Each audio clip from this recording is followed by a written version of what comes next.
இஸ்லாத்தை பரப்புனாங்கன்றாங்க. அதில் தௌஹீத் ஜமாத் சுன்னத் ஜமாத் நேர் 2 விதமாக இருக்குது.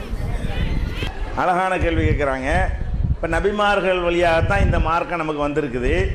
அப்படி வந்திருக்கும் பொழுது ஒரே மார்க்கமாக இருக்க வேண்டியதானே? நமக்கு ரசூல்லா வழியாக தான் இந்த மார்க்கம் கிடைச்சிருக்கும் பொழுது அது ஏன் ஒரு ஆள் தௌஹீத் ஜமாத்துங்கிறீங்க, ஒரு ஆள் ஏன் சுன்னத் ஜமாத்துங்கிறீங்க என்று ஒரு அழகான கேள்வியை கேட்டிருக்கிறாங்க. இது நிறைய பேருக்கு ஒரு குழப்பமாக இருக்குது. ஏன் இப்படி நமக்குள்ள இப்படி பிரிவினைகளாக இருக்குதுன்னு கேட்குறாங்க. அவங்க சொல்லிட்டு 2 சொன்னாங்க. ஆனால் 2 இல்லை, நிறைய இருக்கிறது. சுன்னத்து ஜமாத்துன்னு சொன்னால் அதுக்குள்ளேயே நிறைய இருக்குல்ல. சுன்னத் ஜமாத்துன்னு சொல்லி ஒருத்தர் ஷாஃபிங்கிறாரு, சுன்னத் ஜமாத்துங்கிறாரு ஒருத்தர் நான் ஹனஃபின்னுக்கிறாரு, சுன்னத் ஜமாத்துங்கிறாரு நான் வந்து மாலிக்கிங்கிறாரு, சுன்னத் ஜமாத்துங்கிறாரு நான் வந்து ஹம்பலிங்கிறாரு, சுன்னத் ஜமாத்துங்கிறாரு நான் வந்து சாதுலியாங்கிறாரு, சுன்னத் ஜமாத்துங்கிறாரு நான் வந்து காதிரியாண்டுக்கிறாரு. அப்போ சுன்னத் ஜமாத்துன்னு சொல்கிறதுக்குள்ளேயே என்ன இருக்குது? அதுக்குள்ளே நிறைய இதுகள்லாம் இருக்கிறது. இதெல்லாம் ஏன் ஏற்படுது? ஒரே மாதிரி நம்ம இருந்துட வேண்டியதானே என்று கேட்குறாங்க. இது ஒரு பெரிய ஆச்சரியமான விஷயம் இல்லைங்க. எந்த ஒரு செய்தியும் ஒரு ஜெனரேஷனை தாண்டும் பொழுது அதே வடிவத்தில் போய் சேராது. அவ்வளோ வேண்டியில்லை. நீங்களே ஒரு ஆள்கிட்ட ஒரு செய்தியை சொல்லி இதை 10 பேர் அந்த எல்லாருக்கும் சொல்லிட்டு வான்னு சொல்லுங்களேன். கடைசி ஆள்கிட்ட போய் கேளுங்களேன், நீங்கள் சொன்ன மாதிரி இருக்காது.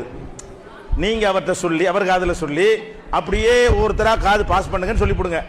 நீங்கள் சொன்ன செய்தி என்ன மாதிரி அந்த 20வது ஆளுக்கு போயிருக்குன்னு கேளுங்க, அதே மாதிரி போயிருக்காது.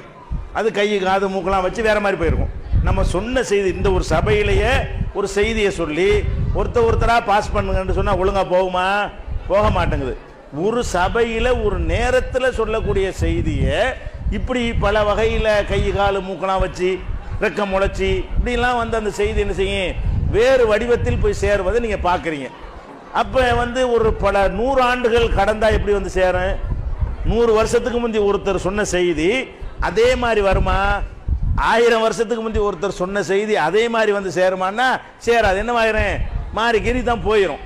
ஆனால் எது அதே மாதிரி வரும் தெரியுமா? புக்காக எழுதி வச்சுட்டு போனாங்களே அதே மாதிரி வந்துடும். இப்போ குரான் இருக்குன்னு வைங்களேன், அது அந்த குரான் தான், அவருக்கு இந்த குரான், நமக்கு அந்த குரான் தான்.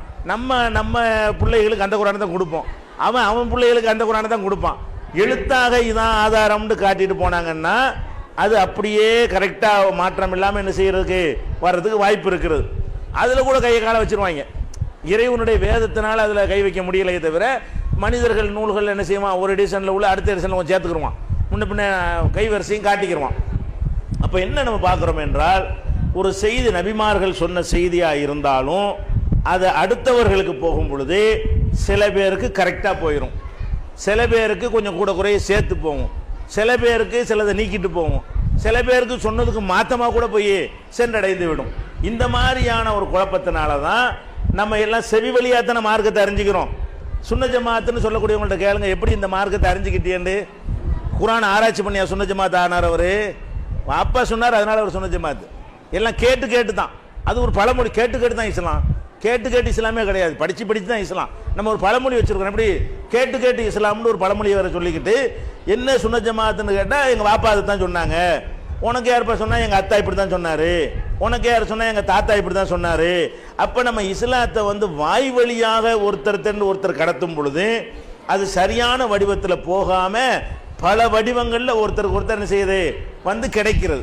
அதனால தான் அவர் ஒரு மாதிரி சொல்கிறாரு, இவர் ஒரு மாதிரி சொல்கிறாரு, இவர் ஒரு மாதிரியாக சொல்கிறாரு. இன்னும் சொல்லப்போனால் நீங்கள் புரிஞ்சுக்கிறதுக்காக சொல்கிறோம்.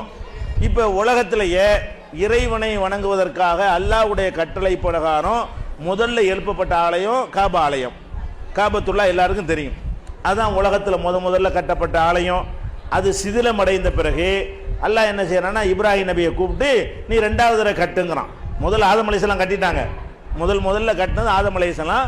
அது கட்டி முடித்த பிறகு அந்த இடம் அப்படி ஒன்றும் இல்லாமல் போய் மக்கள் நடமாடாத பாலைவனமாக போன பிறகு அல்லாஹ் என்ன செய்யறான்னு கேட்டால் இப்ராஹிம் அலைஹிஸ்ஸலாத்தை கூப்பிட்டு இந்த இடத்துல கொண்டு உன் மனைவியை கொண்டு குடியமர்த்து, அங்கே ஒரு மக்கள் திரள் உண்டாகணும், அங்கே ஒரு வழிபாட்டு தலத்தை முதல் ஆலயத்தை புனர் நிர்மாணம் செய்யணும் என்று அல்லாஹ் சொன்ன பிறகு இப்ராஹிம் அலைஹிஸ்ஸலாம் அவங்க மனைவியையும் இஸ்மாயிலையும் கொண்டு போய் அங்கே குடியமர்த்துறாங்க. அங்கே ஒரு இந்த ஜம்சம் நீர் ஊற்று வந்ததுனால அங்கே சில மக்கள்லாம் உண்டாகி ஒரு உருவாகிறது. அப்போ என்ன செய்யறான் அல்லாஹ் வந்து இந்த இடத்த காட்டி இங்கே வந்து என்னுடைய ஆலயத்தை நீங்கள் புதுப்பிங்க, இது பவ்வானா மக்கானல் பைத்தில் இப்ராஹிமுக்கு அந்த ஆலயம் கட்ட வேண்டிய இடத்தை நம்ம காட்டி கொடுத்தோம் அப்படின்னு சொல்லி அல்லாஹ்வே சொல்லி காட்டுறான். அந்த அடிப்படையில் இப்ராஹிம் நபி என்ன செய்கிறாங்க, அந்த ஆலயத்தை கட்டுறாங்க. இஸ்மாயில் நபியும் சேர்ந்து அந்த ஆலயத்தை எழுப்புறாங்க. அல்லாஹ் என்ன சொல்லி கட்ட சொல்றான் தெரியுமா? அன் தஹிரா பைத்திய லி தாயிஃபீன வல் ஆகிஃபீன ஒரு ருக்கை சுஜூத். என்னுடைய இந்த ஆலயத்தை தூய்மையானதாக ஆக்கி நீங்கள் கட்ட வேண்டும். இது யாருக்காக கட்ட வேண்டும்? தவாபு செய்பவர்களுக்கும், எனக்காக ருக்கு செய்பவர்களுக்கும், எனக்காக சஜிதா செய்பவர்களுக்கும் இந்த ஆலயத்தை எழுப்புங்கள் அப்படின்னு அல்லாஹ் சொல்றான். இப்ராஹிம் அலைஹிஸ்ஸலாம் எழுப்பிட்டாங்க. இப்ராஹிம் அலைஹிஸ்ஸலாம் எழுப்பும் போது கூட என்ன, நம்மளாம் பள்ளிவாசல் கட்டினா எப்படி கட்டுவோம்? அல்லாஹ்வுக்கு கட்டுறது ரொம்ப 5% கூட இருக்காது. 95% எது கட்டுவோம்னு கேட்டால், ஓன் தெருவை விட எங்கள் தெருவு மட்டமா பாரு, அதை விட பெருசாக கட்டுறேன், அதுக்கு தான் கட்டுவோம். நம்ம பள்ளிவாசல் எது கட்டுவோம்? நல்லா இருக்கிற பள்ளிவாசல் இடிச்சிட்டு கட்டுவோம். ஏன்? அடுத்த தெருவுக்காரன் பெருசாக கட்டிட்டான்னா நமக்கு கௌரவ குறைவு. அதனால இருக்கிற பள்ளியை இடிச்சுட்டு நினைச்சு பெருசாக கட்டுவோம். இப்படியா இப்ராஹிம் நபி கட்டினாங்க? அவங்க அப்படி கட்டலை. அல்லாஹ்வுக்காக வேண்டிய அந்த கட்டும்போது ரப்பனா தகப்பல் மின்னா, இறைவா இதை நீ ஒப்புக்கொள்வாயாக, இது நீ அங்கீகரிப்பாயாகன்னு சொல்லி அதை கட்டி முடிச்சுட்டு அல்லாட்டையும் துவா செஞ்சாங்க. அப்போ இப்ராஹிம் நபி ஒரு அல்லாஹ் வணங்குறதுக்கு அந்த பள்ளிவாசலை, கஅபாங்கிற பள்ளிவாசலை கட்டினார்கள். அதுதான் நோக்கம், பிரதானமான நோக்கம். அல்லாஹ் வணங்குறது கட்டினாங்க, அல்லாஹ்வுடைய உத்தரவுப்படி கட்டினாங்க, இஹ்லாஸோட. நம்மள்ட்டெல்லாம் இஹ்லாஸாக இருக்குன்னு எதையும் கேரண்டியாக சொல்ல முடியாது. அவங்க இஹ்லாஸோடவே என்ன செஞ்சாங்க? தூய்மையான எண்ணத்தோட அந்த பள்ளிவாசலை கட்டினாங்க. அந்த பள்ளிவாசலை கட்டினவுடனே மக்காவில் இருந்த ஆட்கள்லாம் யார்? இப்ராஹிம் நபியுடைய பிள்ளைங்க, அதுக்கப்புறம் பேரப்புள்ள, அதுக்கப்புறம் கொள்ளு பேரன், அதுக்கப்புறம் எள்ளு பேரன், அந்த குடும்பம் தான் அந்த மக்காவில் இருந்து கொண்டே இருக்கிறது. இப்போ நபிகள் நாயகம் பிறக்கக்கூடிய காலத்தில் அந்த காபா எப்படி இருந்துச்சு? ஒரு இறைவனை வணங்குறதுக்கு உள்ள காபா, ஒரு இறைவனை வணங்குறதுக்கு என்று சொல்லியே கட்டப்பட்டது. அல்லாவே ஸ்கெட்ச் போட்டு கொடுத்து கட்ட சொல்கிறான். இதான் நம்முடைய இடம் கட்டுன்னு சொல்லி என்ன செய்யறான்? அல்லாவே அடையாளப்படுத்தி கொடுக்குறான். அந்த காபாவில் 360 சிலை எப்படி வந்துச்சு? இப்ராஹிம் நபி சொன்ன மார்க்கம் அப்படி வரக்கானமே. இப்ராஹிம் நபி எந்த மார்க்கத்தை சொன்னாங்களோ அந்த மார்க்கம் அப்படி வழி வழியாக பரம்பரையாக வரும் என்று இருக்குமையானால், அப்போ ரசூல்லா பிறக்கிற காலத்தில் எப்படி இருக்கணும்? இந்த காபாங்கிறது ஒரு இறைவனை வணங்கக்கூடியதாக தானே இருந்திருக்கணும். அப்படி இருந்தால் ரசூல்லா வர தேவையில்லையே, கரெக்டாக இருக்கிறாங்களே. ஒரு இறைவனை வணங்கலைங்கிறதுக்கு தானே ரசூல் ஸல்லல்லாஹு அலைஹி வஸல்லம் அனுப்புகிறான். அப்போ ரசூல் ஸல்லல்லாஹு அலைஹி வஸல்லம் வரக்கூடிய காலத்தில் பார்த்தா அந்த ஒரு அல்லாஹ் வணங்குறதுக்காக வேண்டி இப்ராஹிம் நபி கட்டின காபத்துல்லாவுக்கு உள்ள 360 சிலை, ஒரு நாளைக்கு ஒரு சிலையை வணங்குறதுக்காக வேண்டி வருஷம் ரொட்டேஷன் பண்ணுறதுக்காக வேண்டி என்ன பண்ணுறாங்க? 360 சிலையை வச்சு வணங்கக்கூடிய ஒரு சமுதாயமாக மாறி போயிட்டாங்க. இது எதை காட்டுது? ஒரு நபியுடைய போதனை அப்படியே வராது, மாறித்தான் வரும். நம்ம தான் கவனமாக இருக்கணும். 40 வந்தாலும் அதை பற்றி கவலை இல்லை, 100 வந்தாலும் கவலை இல்லை. நீங்கள் என்ன பண்ணணும்?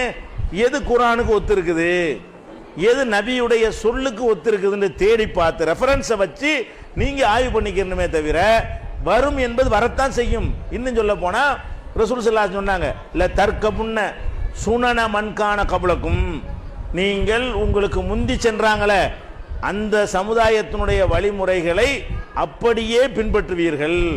ஷிப்ரம் பி ஷிப்ரின், ஜானுக்கு ஜான் பின்பற்றுவீர்கள். திராம் பி திராஇன், முளத்துக்கு மூலம் பின்பற்றுவீர்கள். காப்பி தான் அடிப்பீங்க, ஒரிஜினல் இருக்க மாட்டீங்க அப்படின்னு ரசூல் ஸல்லல்லாஹு அலைஹி வஸல்லம் செய்கிறாங்க. அவங்கள எச்சரிக்கை பண்ணுறாங்க, இப்படியே கரெக்டாக இருக்க மாட்டீங்கன்னு. அது கூட எப்போ சொல்கிறாங்க தெரியுமா?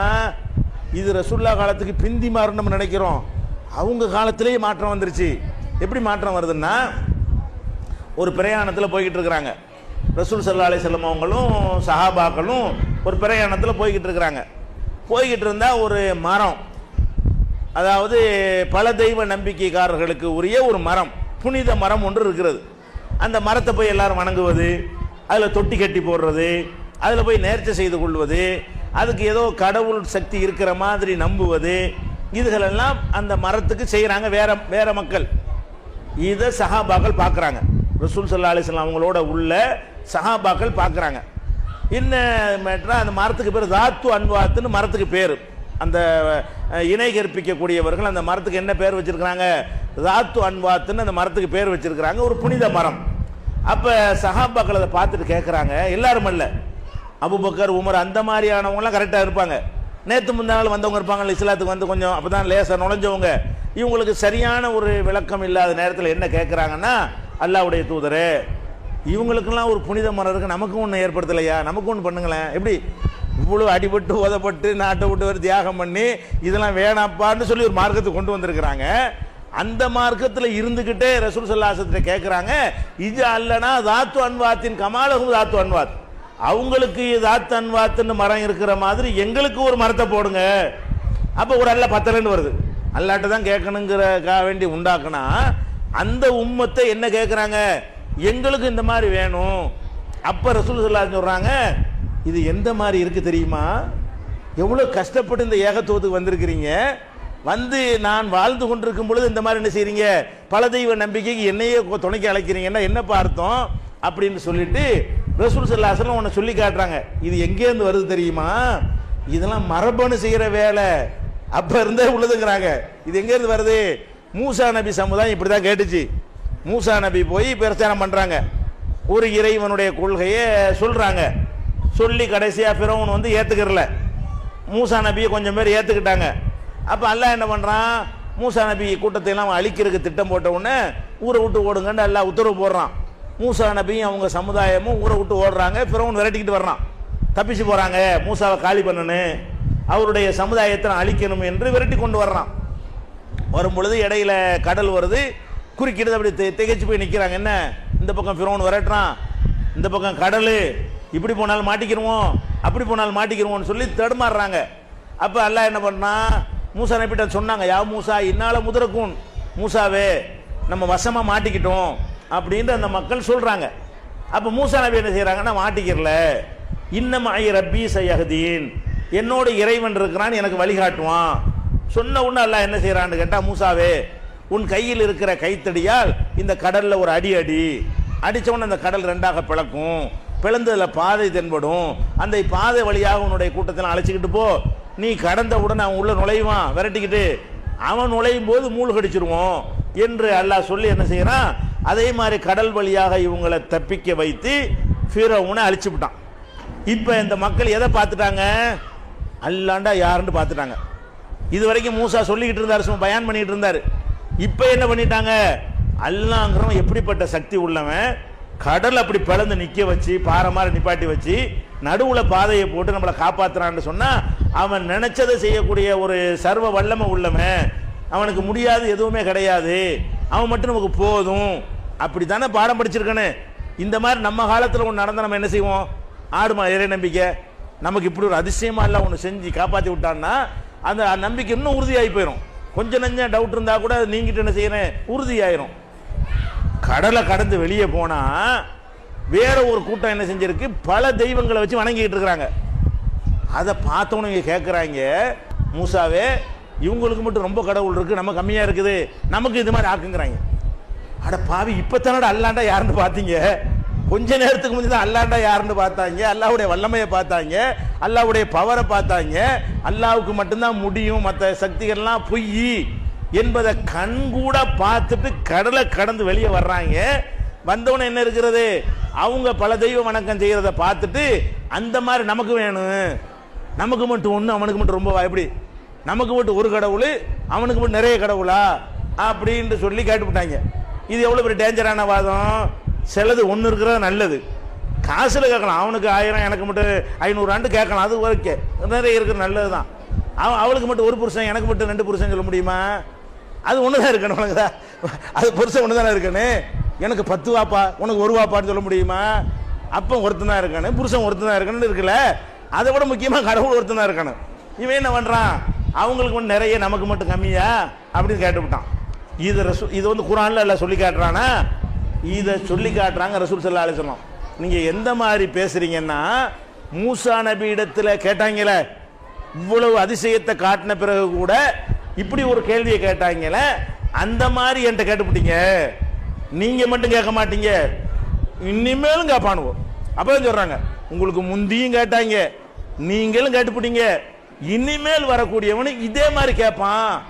கேட்கிறானுங்க, உனக்கு பழனி ஆண்டவர் தான், எங்களுக்கு நாகூர் ஆண்டவர், உனக்கு மட்டுமா எங்களுக்கு வேணாமா, வந்துருச்சா இல்லையா, உனக்கு தேருன்னா எங்களுக்கு சந்தனம் கூடு வந்துருச்சுல, நீ உண்டியல் வச்சா நாங்களும் உண்டியல், நீ கொடியேற்றினா நாங்களும் கொடியேற்றுவோம், நீ திருவிழா நடத்தினா நாங்களும் திருவிழா நடத்துவோம். அப்போ எல்லாம் அப்படி காப்பி, அங்கே உள்ளது நல்லதில் உட்காந்துக்கிட்டு அதில் உறுதியாக நில்றான்னு சொன்னால் அதெல்லாம் இல்லை, அது மாதிரி தான் எங்களுக்கு வேணும். அதெல்லாம் வேணான்னு இஸ்லாத்துக்கு வந்தோம். இப்போ என்ன பண்ணுறான், அது மாதிரி வேணும்னு கேட்குறான். அதனால இந்த சுன்ன ஜமாத்தில் வந்தது. அதனால உங்கள் ஊரில் கப்பல் ரோட்டில் கப்பல் விட்றீங்களா இல்லை, மைதுனாண்டவர்னு சொல்லி ரோட்டில் கப்பல் விட்றீங்களா மதுரையில், அதுக்கெல்லாம் என்ன காரணம், இங்கேருந்து உள்ள காப்பி அடித்த ஒரு சித்தாந்தம் தான். இந்த மாதிரி தான் உண்டானுச்சே தவிர நீங்கள் என்ன பண்ணணும், செய்திகள் செவி வழியாக வரக்கூடிய செய்திகள் முன்ன பின்ன வரும், அதை செக் பண்ணுறதுக்கு கையில் குரான் இருக்குது. முன்ன பின்ன வந்திருக்குதுல்ல, நாங்கள் சொல்கிறது சரியா, நீ சொல்கிறது சரியா, நீ சொல்கிறது சரியா, நீ சொல்கிறது சரியான்னு சொல்லி எடுங்க. யார் குரானில் உள்ளதை கரெக்டாக சொல்கிறாங்களோ அது சரின்னு எடுத்துக்கிறங்க. எது ஹதீஸ் ரசூலுல்லாஹ் சொன்னதுக்கு ஒத்துருக்கு அதை ரெஃபரன்ஸ் பாருங்க. மற்றெல்லாம் குப்பையில் எரிஞ்சிட்டு போங்க. ரெஃபரன்ஸ் கரெக்டாக வந்துருமில்ல. 14 நூற்றாண்டை பாதுகாக்கப்பட்டிருக்கல குரானு, மூளை பெருதி வரைக்கும் இன்னைக்கு நம்மள்ட்ட கைவசம் இருக்குதுல்ல. எவன் எண்ணத்தை போட்டு திருகுதாளம் பண்ணினாலும் இது திருகுதாளம்னு கண்டுபிடிச்சிருவோம் குரானை வச்சு. ஒரிஜினல் நம்ம கையில் இருக்குதே. அப்போ அந்த ஒரு அடிப்படையில் தான் நீங்கள் வேறுபாடுகள் வரும் பொழுது பிரித்தறிந்து கொள்ளணும். நம்ம இந்த தௌஹீதை உண்டாக்கிட்டு போன பிறகு இதுலையும் வரும், வழங்குதா. அல்லாஹ் என்ன செய்வான், ரசூலுல்லாஹ் உண்டாக்குன சஹாபாக்களே வரும் பொழுது தௌஹீதுன்னு வந்தவங்க கூட நாளைக்கு என்ன செய்வான், பிரிவான். அப்போ நீங்க என்ன இருக்கணும், கவனமா இருக்கணும். குரான்ல இருக்குதா, ரசூலுல்லாஹ் சொன்னது ஒத்து இருக்குதா, அதுல கவனமா இருந்து கொண்டிருந்தா தான் நம்மளை காப்பாற்றி கொள்ள முடியும். அதுக்கு தான் ரசூல் ஸல்லல்லாஹு அலைஹி வஸல்லம் சொன்னாங்க, என்னுடைய பனி இஸ்ராயீல்ங்கிற சமுதாயம் 72 கூட்டமாக, இன்ன பனி இஸ்ராயீல தஃபர்ரகத் அலா சின்தைனி வ சபஈன மில்லா, இஸ்ரவேல் சமுதாயம் 72 கூட்டங்களாக பிளவுபட்டு போனார்கள். ஓ இன்ன உம்மத்தி தப்தரிகு அலா ஸலாத்தி வ சபஈன மில்லா, என்னுடைய சமுதாயம் 73 கூட்டமா பிரியும். நீங்க பிரிய கூடாதுன்னு நினைக்கிறீங்க, ஒன்னா தான் இருக்கணும்னு ரசூல் ஸல்லல்லாஹு அலைஹி சொல்றாங்க. இல்ல 73 பிரியும். குல்லுகும் பின்னார், எல்லா நரகத்துக்கு தான் போகும். இல்லா மில்லத்தம் வாஹிதா, ஒரே ஒரு கூட்டத்தை தவிர 72 நரகத்துக்கு தான் போகும். நீ தான் கவனமா இருந்துக்கணும். அந்த ஒரு கூட்டம் எது, சஹாபாக்கள் கேட்கிறாங்க, மன்ஹும் யா ரசூலல்லாஹ், அல்லாஹ்வுடைய தூதரே இந்த ஒரு கூட்டம் யாரு? அப்ப ரசூல் ஸல்லல்லாஹு அலைஹி சொல்றாங்க, மா அன அலைஹில் யௌம வ அஸ்ஹாபி, நானும் என் சஹாபாக்களும் இன்றைக்கு எப்படி இருக்கிறோமோ இதே மாதிரி இருக்கக்கூடியவர்கள். அப்ப நீங்க எந்த கொள்கையில் இருக்கணும், அவன் சொன்ன ஜமாத், அப்ப என்ன வேண்டாலும் பிரிஞ்சுட்டு போ. நீங்க எதுல இருக்கணும், அல்லாஹ்வுடைய ரசூலும் அன்றைக்கு இருந்த சஹாபாக்களும், ரசூலுல்லாஹ் காலத்தில் வாழ்ந்த சஹாபாக்களும் எப்படி இருந்தார்களோ அதில் நீங்கள் உறுதியாக இருங்கள். அல்லாஹ் ரசூல் ஸல்லல்லாஹு அலைஹி வஸல்லம் வாழ்ந்த காலத்தில் தர்கா இல்லை, அப்ப தர்கா இல்லைங்கிற கொள்கையில் இருங்க. ரசூல் ஸல்லல்லாஹு அலைஹி வஸல்லம் வாழ்ந்த காலத்தில் சந்தன கூடி இல்லை, ரசூல் ஸல்லல்லாஹு அலைஹி வஸல்லம் வாழ்ந்த காலத்தில் சாபி ஹனபி மாலிகி ஹம்பலி இல்லை, ரசூலுல்லாஹ் வாழ்ந்த காலத்தில் சாதிரியா காதிரியா இல்லை, ரசூலுல்லாஹ் வாழ்ந்த காலத்தில் தாயத்து தட்டு ஃப்ராடு பித்தலாட்டம் ஏமாத்து ஒண்ணுமே மார்க்கத்தின் பெயரால இல்லை. யார் அந்த மாதிரி இருக்கிறார்களோ அவங்க தான் நஜாத்து பெற்ற கூட்டம், வெற்றி பெற்ற கூட்டம் என்று ரசூல் ஸல்லல்லாஹு அலைஹி வஸல்லம் அவர்கள் சொல்லிட்டதுனால நம்ம கவனமாக நிறைய பிரிக்கலாம். எத்தனை பிரிவு அவங்களுக்கு என்ன கவலை, கையில் தான் குரான் வச்சுக்கிறீங்கல்ல, 1000 பிரிவு வரட்டும், அதை பற்றி நமக்கு என்ன கவலைன்னு. கரெக்டானது கண்டுபிடிக்கிறதுக்கு நம்மள்ட்ட ரெஃபரன்ஸ் புக் வச்சிருக்கிறோமே, அதை வச்சு கண்டுபிடிச்சிக்கணும்.